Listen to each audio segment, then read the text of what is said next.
بسم اللہ الرحمن الرحیم شرحمیات عامل کے 7ویں سبق کے ساتھ حاضر ہوں۔ تو آج سے پہلی نو کو شروع کریں گے۔ تو پیچھے جو یہ ذکر کیا گیا تھا کہ 100 عامل ہیں تو لفظی ہیں اور معنوی ہیں۔ پھر لفظی کے آگے 2 قسمیں تھی، سماعی اور قیاسی۔ سماعی کو پھر جو ہے یہ 13 نوع پر تقسیم کیا گیا تھا، یعنی لفظی اور سماعی کو 13 نوع پر تقسیم کیا گیا تھا۔ تو سب سے پہلی جو نوع ہے وہ حروف جارہ کے بارے میں۔ تو پہلی عبارت جو ہے یہ سنتے ہیں کہ النوع الاول حروف تجر الاسم فقط وتسمى حروفا جارة وهي 17 حرفا۔ اور اس کے بعد جو ہے یہ ترکیبی قواعد ہیں۔ تو سب سے پہلا قاعدہ یہ ہے کہ نکرہ کے بعد جملہ ہو تو وہ موصوف صفت بنتے ہیں، اور وہ جملہ جو ہے یہ نکرہ کے حکم، اور جملہ جو ہوتا ہے یہ نکرہ کے حکم میں ہوتا ہے۔ اور جملے کے لیے جملے کا صفت بننے کے لیے 3 شرطیں ہیں۔ نمبر 1 موصوف نکرہ ہو اور معرفہ کی صفت جملہ واقع نہیں ہوتا۔ نمبر 2 جملہ خبریہ ہو، انشائیہ نہ ہو۔ نمبر 3 اس جملے میں ایسی ضمیر ہو جو موصوف کی طرف راجع ہو۔ تو یہ 3 جب شرطیں پائی جائیں گی تو اس وقت جملہ جو ہوتا ہے یہ نکرہ کی صفت بن سکتا ہے۔ اور اس کے بعد ہے قاعدہ نمبر 2 کہ معرفہ کے بعد نکرہ آ جائے تو وہ مبتدا اور خبر بنتے ہیں، یعنی معرفہ مبتدا بنے گا اور نکرہ جو ہے یہ خبر بنے گی۔ اور اس کے بعد ہے قاعدہ نمبر 3 کہ فقط کے شروع میں فا جو ہوتی ہے اس کو فا فصیح کہتے ہیں، کہ جس سے پہلے مقام کے مناسب اشارت ہے جو یہ معزوف ہوتی ہے، اور یہ ہمیشہ جزا بنتا ہے۔ اور پھر قط کے معنی کے اندر جو قط کے اندر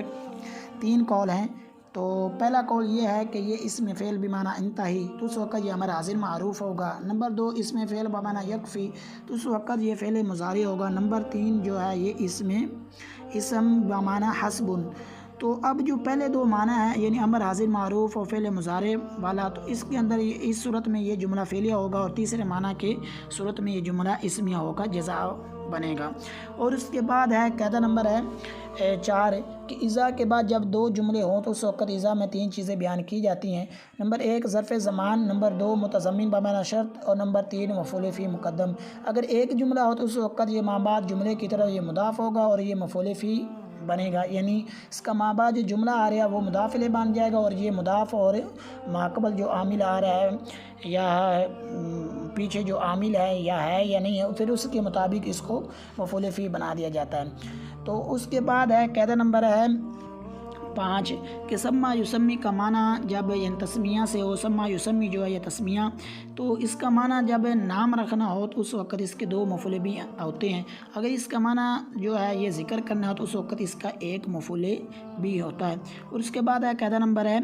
6 کہ وہ فعل جس کے 2 مفعول ہوں اور وہ فعل جو ہے یہ مجہول بن جائے تو اس وقت جو 1 مفعول ہے یہ نائب الفاعل بن جاتا ہے۔ اور اس کے بعد ہے قاعدہ نمبر 7 کہ جب 2 نکرہ آ جائیں تو وہ اکثر موصوف صفت بنتے ہیں۔ اور اس کے بعد ہے قاعدہ نمبر 8 کہ ضمائر کی پہچان کے حوالے سے ہے۔ تو پہلے تو ضمیر مجرور متصل کی پہچان جو ہے یہ ذکر کر دی گئی تھی، تو اسی طرح ضمیر جو منصوب متصل ہے اس کی بھی ذکر کر دی گئی تھی، لیکن اس قاعدے کے اندر سب کی پہچان ذکر کی جائے گی کہ جو ضمیر اسم کے بعد یا حرف جار کے بعد ہو تو وہ ضمیر مجرور متصل ہوتی ہے، اور جو فعل یا مشبہ بالفعل کے بعد ہو تو وہ منصوب متصل ہوتی ہے۔ تو جو ضمیر یا سے شروع ہو تو وہ ضمیر منصوب منفصل ہوتی ہے، اور جو ضمیر فعل کا جز ہو یا فعل کے اندر ہو یا یہ ہے کہ صیغہ صفت کے اندر ہو تو وہ ضمیر مرفوع متصل ہوتی ہے، اور جو ان کے علاوہ ہو نا ضمیر وہ ضمیر مرفوع منفصل ہوتی ہے۔ تو یہ جو ضمیر مرفوع منفصل ہوتی ہے تو یہ جو ترکیب کے اندر بعض اوقات مبتدا بن رہی ہوتی ہے، بعض اوقات خبر بن رہی ہوتی ہے، بعض اوقات فاعل بن رہی ہوتی ہے، بعض اوقات جو ہے یہ نائب الفاعل و تاکید وغیرہ بنتی ہے۔ اور اس کے بعد جو ہے یہ قاعدہ نمبر 9 کہ جس میں یہ بیان کریں گے کہ جو ہے یہ پہلے ویسے بھی اس حوالے سے کچھ جو ہے یہ قاعدہ بیان کر دیا گیا تھا لیکن تفصیلاً نہیں تھا،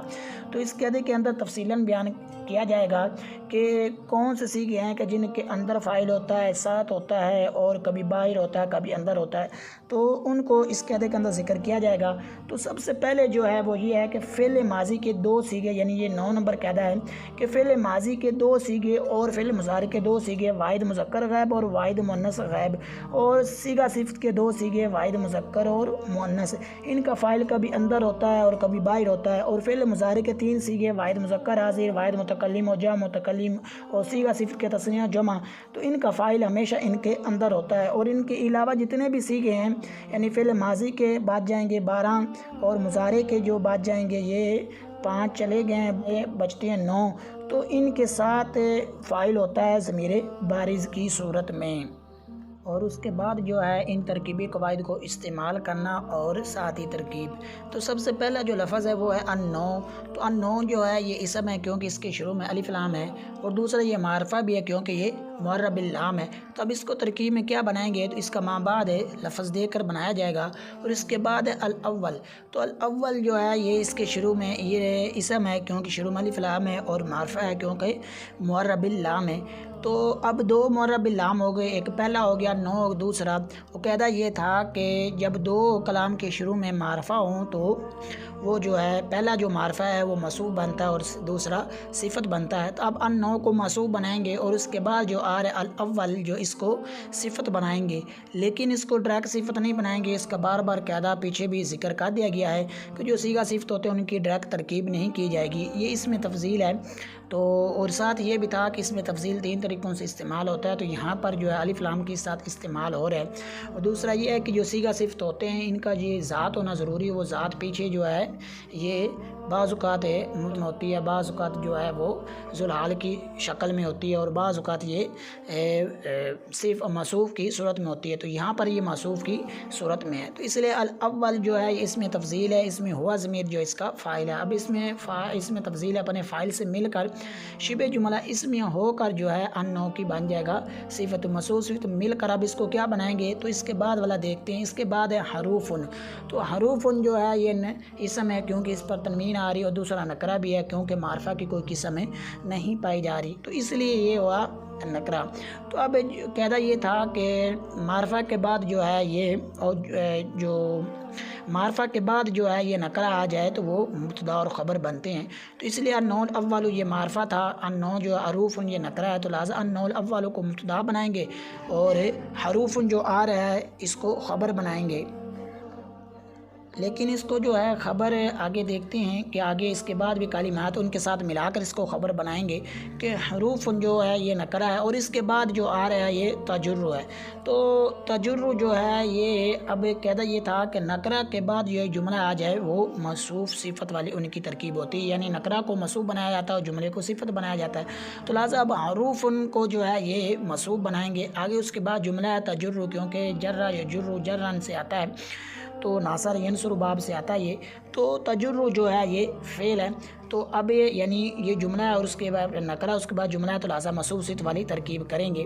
تو وہاں پر ایک قاعدہ یہ تھا کہ جب جو جملہ ہوتا ہے جب یہ صفت بن رہی ہو تو وہاں پر 3 شرطیں تھیں ان کی صفت بننے کے لیے، تو یہاں پر وہ تینوں شرطیں موجود ہیں، تو اس لیے یہ صفت بنے گا۔ تو اب تجرر جو ہے یہ فعل ہے، اور اس میں ہیا ضمیر اس کا فاعل جو ہے، اس میں ہیا ضمیر اس کا فاعل ہے۔ تو اس حوالے سے قاعدہ یہ تھا کہ جب پیچھے بھی جو گزر چکا ہے کہ جب موصوف ہو تو اس کی جو صفت ہے، یعنی موصوف کی یا صفت ہے جملہ ہو یا صیغہ صفت کی صورت میں ہو، تو اس کے اندر ضمیر ہوتی ہے جو موصوف کی طرف لوٹتی ہے، پھر وہ موصوف کے مطابق ہوتی ہے، کیونکہ حروف یہ جمع مکسر ہے، تو جمع مکسر پیچھے بھی ذکر کر دیا گیا تھا کہ یہ اس کی جو ضمیر ہوتی ہے وہ اس کے واحد مؤنث بھی اس کا مرجع بن سکتا ہے، تو اس لیے یہاں پر تجرر کے اندر یہ ضمیر جو حروف کی طرف لوٹے گی۔ اور اس کے علاوہ ایک اور قاعدہ یہ تھا کہ تجرر جو ہے یہ صیغہ واحد مؤنث غائب ہے، اور یہ فعل مضارع میں سے ہے، فعل مضارع کے جو صیغے ان میں سے ایک صیغہ ہے، تو اب کبھی ان کا فاعل اندر ہوتا ہے اور کبھی یہاں جو باہر ہوتا ہے، تو یہاں پر اس کا اندر ہے۔ تو اس کے بعد جو ہے الاسم ہے، تو الاسم جو ہے ظاہر سی بات ہے کہ پیچھے فاعل تو بن گیا تھا کہ فعل کو فاعل کی ضرورت ہوتی ہے، اور اس کے بعد جو ہوتے ہیں وہ پھر دیگر جو منصوبات ان میں سے ہوتا ہے۔ تو اب الاسم جو ہے یہ بھی نکرہ، یہ معرفہ ہے کیونکہ شروع میں الف لام، اور اسم بھی ہے کیونکہ الف لام اس کے شروع میں، تو اب یہ بنے گا مفعول بھی۔ مفعول بھی دیگر منصوبات میں سے کوئی بھی یہاں صورت نہیں پائی جا رہی، تو اس لیے اس کو بنائیں گے مفعول بھی۔ تو اب جو ہے فعل اپنے فاعل اور مفعول بھی سے مل کر پیچھے بنایا تھا جو ہے یہ حروف جو تھا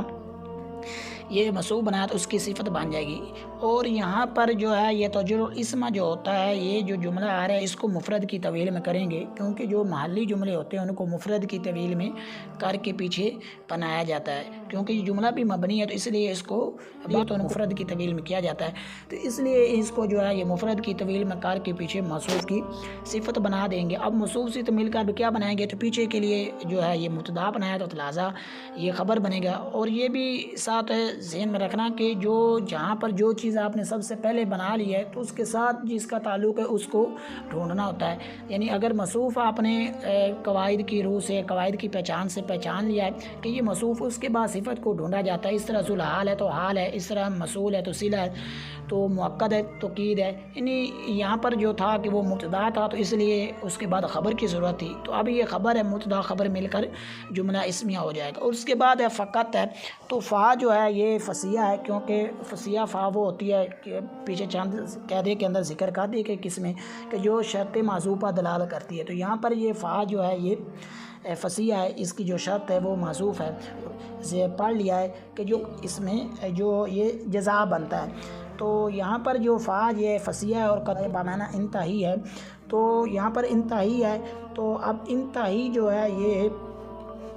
اب اس کی جو اصلی عبارت بنے گی وہ یہ بن جائے گی کہ اذا کان الامر، لیکن نا اس کی جو شرط ہے نا وہ مقام کے مناسب، یعنی یہاں پر موقع مال کے اعتبار سے بھی جو شرط ہے وہ نکال لیتے ہیں، اور جو ہے جو آسان ہے وہ یہ ہے کہ اس کی شرط نکال لی جائے اذا کان الامر کذالک، تو جو موقع جو ہے مال کے اعتبار سے جو شرط ہے تو اس اعتبار سے اصلی بات یہ بن جائے گی اذا جرت بہ الاسم فانتہی، اور اگر جو ہے یہ آسان جو ہے کہ جو نکالی جاتی ہے کہ اکثر طور پر جو بعض اوقات جو ہے وہ نکالنا مشکل ہو جاتا ہے، شرط یعنی جو شرط ہوتی ہے بعض اوقات نکالنا مشکل ہو جاتا ہے، اس لیے جو پھر جب وہ نکالنا مشکل ہو جائے تو پھر یہ شرط نکال لیتے ہیں اذا کان الامر کذالک، تو اب اذا کان الامر کذالک فانتہی، یا یہ عبارت اصل بن جائے گی یا یہ بن جائے گی اذا جرت بہ الاسم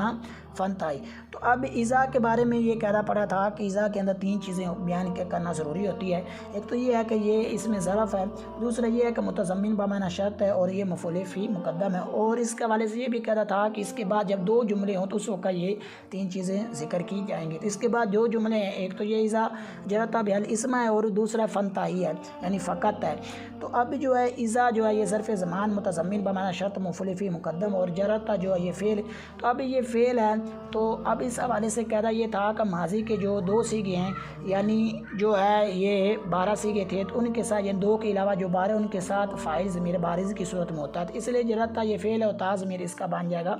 فاعل، اور اس کے بعد با جو ہے یہ حرف جار ہے، اور اس کے حوالے سے بھی کہتا یہ ہے کہ جو حرف جار کے ساتھ جو ضمیر ہوتی ہے وہ ضمیر مجرور متصل ہوتی ہے، تو اب ہا ضمیر جو ہے یہ ضمیر مجرور متصل ہے، تو اب یہ مل کر پیچھے حوالہ کہتا یہ تھا کہ اگر متعلق موجود ہے تو ظرف لاغ بنے گا، اگر نہ ہو تو یہ ظرف مستقر بنے گا، یہاں پر اس کا متعلق موجود ہے تو اس لیے اس کو ظرف لاغ بنائیں گے، اور اس کے بعد اسم ظاہری سی بات پیچھے فعل تھا، اس کی فاعل تو مل گیا تھا، اب اس کو کیا بنائیں گے، تو اس کو جو ہے یہ بنائیں گے مفعول بھی بنائیں گے، کیونکہ دیگر جو منصوبات ہیں وہاں پر ان کی کوئی صورت یہاں نظر نہیں آ رہی، اس لیے ان کو بنائیں گے مفعول بھی بنائیں گے۔ اب جو فعل اپنے فاعل ظرف لاغ اور مفعول فی مقدم اور مفعول بھی سے مل کر جو ہے بن جائے گا شرط بن جائے گا، اور اس کے بعد ہے فانتہی، تو فانتہی جو فعل امر ہے اس کے اندر انت ضمیر اس کا فاعل ہے، اب اس میں فعل ہے اپنے فاعل سے مل کر اس کو کیا بنائیں گے، تو یہ بنے گا، اس کے اندر اختلاف ہے کہ بعض نے اس کو جو ہے یہ جملہ اسمیہ بنایا ہے اور بعض نے کہا کہ یہ جملہ فعلیہ ہے، تو اس کو کر لیتے جملہ فعلیہ، تو یہ اس میں فعل اپنے فاعل سے جملہ یہ بن جائے گا جزا بن جائے گا، اور پھر شرطی تو یہ شرط جزا مل کر جملہ شرطیہ بن جائے گا، اور اس کے بعد ہے جو ہے واتسمہ کے واو جو یہ آ رہی ہے واو عاطفہ بھی ہو سکتی ہے استئنافیہ، کیوں جملے کے شروع میں ہے تو واو عاطفہ ہے، اگر ویسے دیکھیں تو درمیان ہے پیچھے بھی جملہ ہے، تو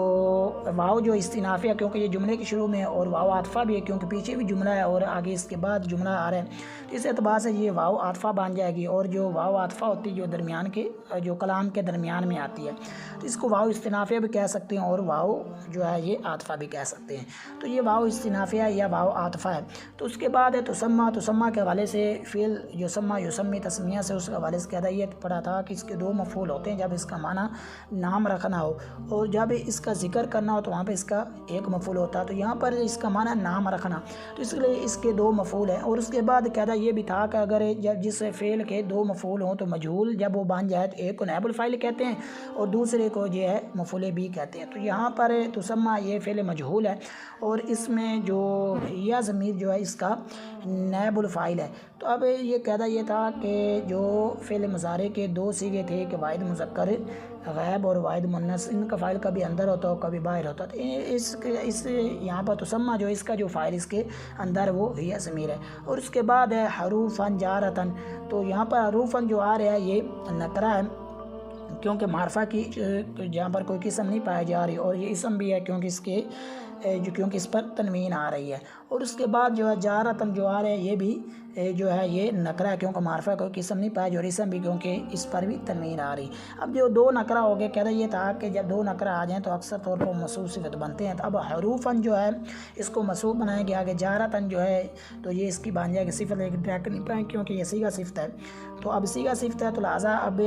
جارتاً یہ اس میں فاعل ہے، اس میں یا ضمیر اس کا فاعل ہے جس کا مرجع حروفاً ہے، تب اس میں فاعل اپنے فاعل سے مل کر شبہ جملہ اس میں ہو کر جو ہے یہ حروفاً کی بن جائے گی صفت، اور موصوف سے تو مل کر جو ہے یہ بن جائے گا پیچھے تسمہ کا بن جائے گا مفعول بھی۔ اب تسمہ اپنے نائب الفاعل اور مفعول بھی سے مل کر جملہ فعلیہ ہو جائے گا،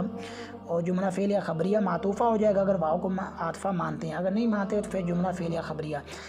تو آگے اس کے بعد ہے واو ہے، تو یہ واو بھی اس کو جملہ عاطفہ بھی کہہ سکتے اور استنافیہ بھی کہہ سکتے۔ اس کے بعد ہے ہیا، تو ہیا یہاں پر کہتا یہ تھا کہ ضمیر کی پہچان کے اندر کہ دیگر جو چار ہیں ضمائر کی جو ہیں، یعنی ضمیر مجرور متصل جو ہوگی منصوب ہو گئی، تو منصوب متصل منفصل، تو مرفوع جو ہے یہ متصل، تو یہ چار نہیں پائی جا رہی، تو کیونکہ وہاں پر ایک یہ پہچان کہ جو ہے یہ ذکر کر دی گئی تھی، تو اس لیے یہاں پر وہ کوئی بھی یہاں پر وہ صورت نہیں بیان ہو رہی، یعنی ذکر نظر آ رہی، تو اس لیے یہاں پر یہ ضمیر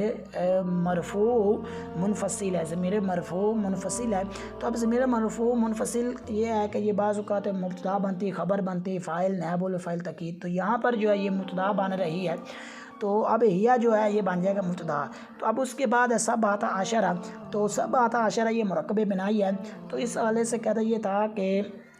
پیچھے ذکر کر دیا گیا ہے کہ 11 سے لے کر 19 تک دونوں جز جو ہوتے ہیں وہ مبنی علی الفات ہوتے ہیں، سوائے 11 کا پہلا جز کے، تو یہ مبنی علی الفات ہیں۔ اور ساتھ یہ بھی تھا کہ ان کی جو تمجیز ہوتی ہے، یعنی 11 سے لے کر 99 تک کی جو تمجیز ہوتی ہے وہ ہوتی ہے مفرد منصوب ہوتی ہے، تو اب حرفاً جو آ رہی ہے اس کی تمجیز اور یہ مفرد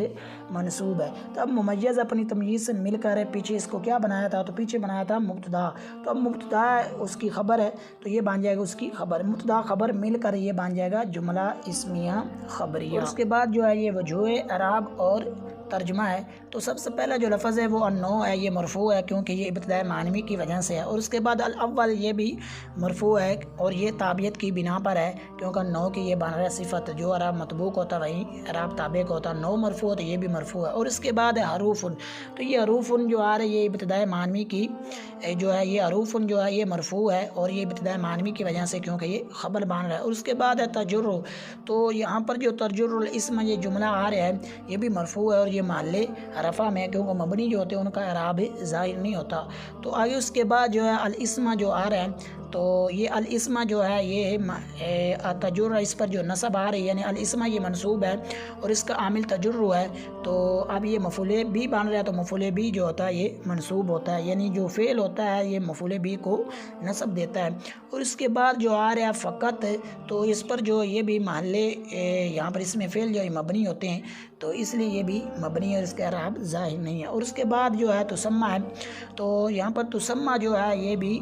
فعل ہے، جملہ ہے، تو یہ مبنی ہوتا ہے جملہ، اس لیے اس کا اعراب ظاہر نہیں۔ اور اس کے بعد یہ حروفاً جارتاً جو آ رہا ہے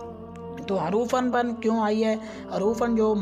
منصوب ہے اور یہ منصوب ہے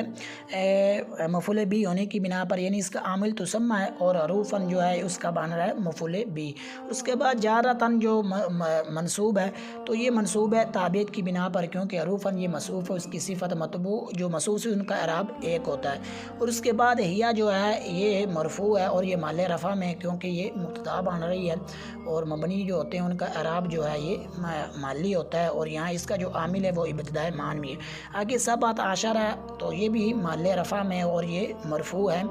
تو کیونکہ یہ بھی مبنی ہے، تو اور یہ مرفوع کیوں ہے؟ کیونکہ ابتداء معنوی ان پر، تو یعنی ابتداء معنوی کی وجہ سے، کیونکہ یہ خبر بن رہے ہیں۔ اس کے بعد ہے حرفاً، تو حرفاً جو ہے یہ منصوب کیوں ہے؟ کیونکہ 17 ممیز اس کی وجہ سے یہ منصوب ہے۔ اور اس کے بعد جو ہے یہ ترجمہ ہے، تو ترجمہ یہ ہے کہ النوع اول حروف تجر الاسم تک ترجمہ، کہ پہلی نوع ان حروف میں ہے جو اسم کو فقط جر دیتے ہیں۔ تو یہاں پر جو اسم کو جر دیتے ہیں، آگے فقط ہے تو اس کی جو اصل عبارت ہے یعنی اذا جررت بحل اسم فقط، اس حساب سے جو ترجمہ کرتے ہیں تو یہ ہے کہ جب تو ان حروف کے ذریعے اسم کو جر دے چکے تو فقط تو ٹھہر جا، تو رک جا۔ اسی طرح جو اگر وہ جزا شرط مانے کہ اذا کان امر کذالک، تو اس حساب سے ترجمہ بھی بنے گا کہ جب اسی طرح معاملہ ہو چکے تو رک جا، تو ٹھہر جا۔ تو اس کے بعد ہے وَتُسَمَّى حروفاً جارتاً، اس کا ترجمہ یہ ہے کہ ان کو نام دیا جاتا ہے حروف جارہ کا۔ اور اس کے بعد ہے وَهِيَ 17 حرفاً، تو اس کا ترجمہ یہ ہے کہ وہ حروف جارہ 17 حرف ہیں۔ اور اس کے بعد جو ہے یہ ضروری مسائل ہیں، تو سب سے پہلا جو اس عبارت کے اندر جو لفظ ہے وہ یہ ہے کہ الاول، تو الاول کون سا صیغہ ہے؟ یہ صیغہ واحد مذکر ہے، گردان اس میں تفضیل ہے، ثلاثی مجرد ہے۔ تو جمہور کے نزدیک جو ہے یہ ہفت اقسام میں بنتا ہے، لفیف مقرون بنتا ہے۔ تو جمہور کے نزدیک جو ہے ان کی جو ہے اس کا باب نہیں آتا، جب باب نہیں آتا تو لہٰذا ماضی مضارع بھی نہیں آئے گی۔ تو اس سے جمہور کے نزدیک جو ہے دو ہی صیغے آتے ہیں، اول یعنی ایک یہ ہے واحد مذکر کا، اور دوسرا واحد مؤنث کا یعنی اولا، یہ دو ہی صیغے آتے ہیں۔ تو جمہور اور بعض کے نزدیک جو ہے وہ یہ ہے کہ اس کی اصل جو ہے یعنی اس کا مادہ حمزہ واو لام ہے، یعنی ان کے نزدیک یہ محموز الفاء ہے اور اجوف واوی ہے، اور بعض کے نزدیک یہ ہے کہ واو حمزہ لام ہے، تو ان کے نزدیک یہ مثال واوی اور محموز العین ہے۔ تو جمہور کے نزدیک اس کی اصل ہے وہ یہ ہے کہ والو، یعنی والو ان کے نزدیک او کہہ لیں، لیکن میں صرف سمجھانے کے لیے اس کو پڑھ رہا ہوں والو، ویسے تو او والو پڑھا جائے گا، لیکن سمجھانے کے لیے اس کو والو۔ تو اب والو والو جو ہے، اب اس کے اندر قاعدہ یہ چلا کہ یہ کیسے والو بنا، قاعدہ یہ چلا کہ مضاف کے اندر یہ مضاف کے جو قواعد ان کے اندر ایک قاعدہ یہ ہے کہ جب دو حروف ہم جن سے اکٹھے آ جائے، ان میں سے پہلا ساکن ہو تو پہلے کا دوسرے میں ادغام کر دیتے ہیں۔ تو یہاں پر والو تھا، پہلی واو ساکن تھی، دوسری جو آ رہی ہے تو یہ متحرک ہے، تو پہلے کو دوسرے کے اندر ادغام کر دیا تو یہ والو ہو گیا۔ اور اس کے بعد جو ہے تجر کون سا صیغہ ہے؟ صیغہ واحد مؤنث غائب ہے، تو گردان فعل مضارع مسبہ معروف ہے، ثلاثی مجرد ہے، اور مضاف ثلاثی اسباب ہے، ناسج